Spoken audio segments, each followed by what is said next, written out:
Hey y'all, I'm James Wright, and welcome to my shop. Today I want to talk about all the bench planes. How do you go about setting them up, and what are the differences between them? Let's dive in.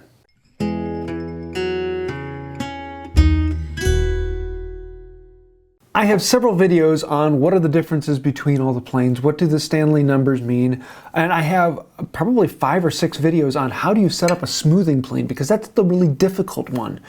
But I've never done a video on how to set up the average jack, jointer, and other planes. So I thought, let's actually go through a bunch of these and talk about what are the differences and what do you need to think about when setting up one as opposed to setting up the other. So we're going to be talking about bench planes. These are the planes that generally live on your bench. Most of the time they're a Bailey pattern plane, though I do put the low-angle jack into that. They're planes they're the standard plane. When you think of a plane, you think of something that's shaped like this. We're not talking about combination planes, shoulder planes, and rabbit planes, wooden planes, things like that. They have their own categories and they have their own setup and things about that. And I do have videos on all of those individually. So today we're looking at bench planes. In general, when someone talks about setting up a plane, they're talking about setting up a smoothing plane or any plane to do smoothing work. And that's because this is probably the most difficult plane to set up. It has to have the finest tolerances. You have to have the mouth really, really close. You have to have the chip breaker right down at the edge. You have to have the edge incredibly sharp. Everything on this has to be tuned up perfectly to be the most amazing smoother that can go against the grain. But to be honest, you really don't need to set up a smoothing plane to all of those fine tolerances 90% of the time. The only time you need to do that is if you're going against the grain, you're cleaning up tear out, or you're doing something that's difficult where you can get a lot of chipping out. That's when you need to set the plane up into its absolute finest tolerances. But most of the time, you don't really need that. You can open the mouth up a little bit. You can move the chip breaker back a little bit and you can be perfectly fine, even with a smoother and doing those final passes. The most important thing for a smoother is that, number one, it be incredibly sharp.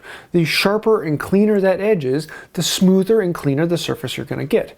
Number two, it's very important that you're taking a shallow cut. You don't want to take a big chip out. You want to take a very, very fine shaving, and that will give you a really nice, clean, finished, smooth surface. And that's what a smoother does.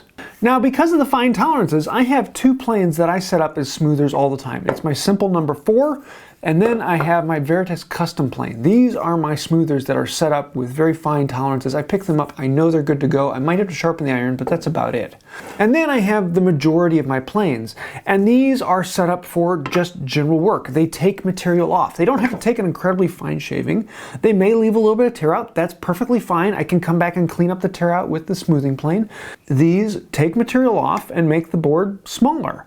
They're just general hogging material. And for all of these, the setting is much, much different than what I have for my smoothers. On these, I tend to keep the mouth pretty wide. You can see here it's somewhere between a 1/16 inch and an 1/8 inch. It's a really wide, open mouth. I also keep the chip breaker back a little ways, somewhere between a 1/16 and an 1/8 inch, depending upon how heavy I want it to be. I want to keep that out because I don't want that jamming up too much. I want to keep the mouth a little bit open. I don't want that jamming up so much. I'm actually going to let these get a decent amount dull. With a smoothing plane, I'm probably going to stop and sharpen this every 50 to 100 strokes. I want to keep this incredibly sharp when I'm doing difficult grain. But for my average general bench plane, I'm going to keep it whatever it ends up being. Once it starts to get to be a problem and it's not biting into the wood anymore, then I'm going to stop and sharpen it. But I don't have to keep it incredibly sharp because I don't worry about tear out too much. I can always come back and clean it up with a smoother. It's the same type of thing with a low-angle jack. This is a general hogging tool. It is not a smoothing tool.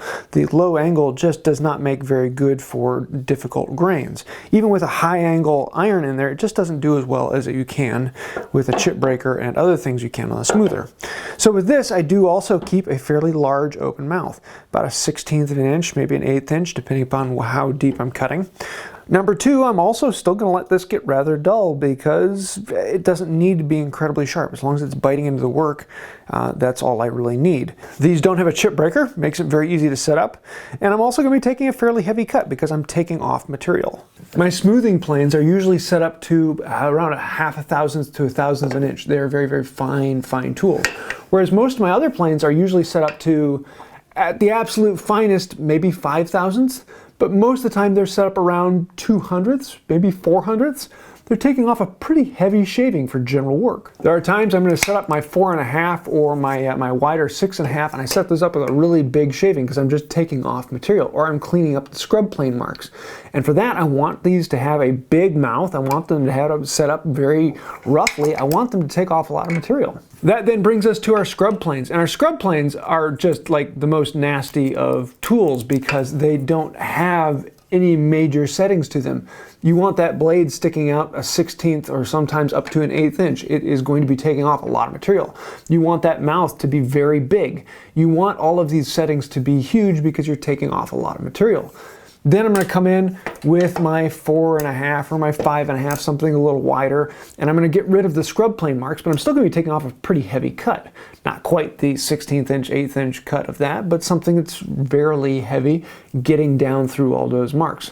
And then I will back the iron off a little bit on this very same plane, and I'll take off a little bit thinner shaving and get it down close to where I want. That's hogging off the material. That is getting the board ready for work. And then once it's all jointed up and everything is ready to go together, then I'm going to come in with my smoother and do that last final shaving or two to really clean up the surface and get it smooth. That's where these come in. It's just that last pass or two where you bring in the smoother. Everything else is done with a fairly heavy set that will take material off rather quickly. That then brings us to the big honkin' joiners. I mean, just look at it, they go honk. This is actually something that's about halfway between a smoothing plane and my regular bench plane. It's a finely tuned thing because you're jointing the board. You want it to be smooth, you want it to be finished, but you're still taking off a lot of material. If the board has a lot of variance in it, I'm probably going to come in with a scrub plane and a regular plane and eyeball to get a lot of that variance out. Then I'm going to come in with the jointing plane and joint it all down to what I want it to be. So usually this is set up with about a 1/16 inch mouth, about the chip breaker back about a 1/16.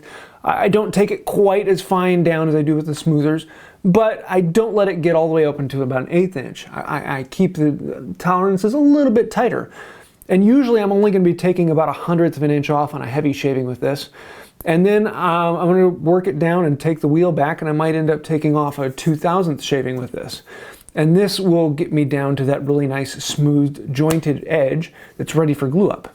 And if I really want to take out some tear out and other things like that, then after jointing it, then I'll come in with a smoother, and the smoother will clean out all of the tear out and get things ready for the final glue up. But most of the time, this will do the job. I just keep this a little bit tighter than I do my standard bench planes. Now, if you want to see the actual mechanics of how do you go about adjusting the plane, go take a look at these smoothing videos where I show how to set up a smoothing plane. Because if you can set up a smoothing plane, you can set up any plane here. This is just the tightest and finest tolerances. Everything else is just not quite as tight, not quite as fine, which you really don't need it for most of the planing. If I get tear out on most of these, I don't care.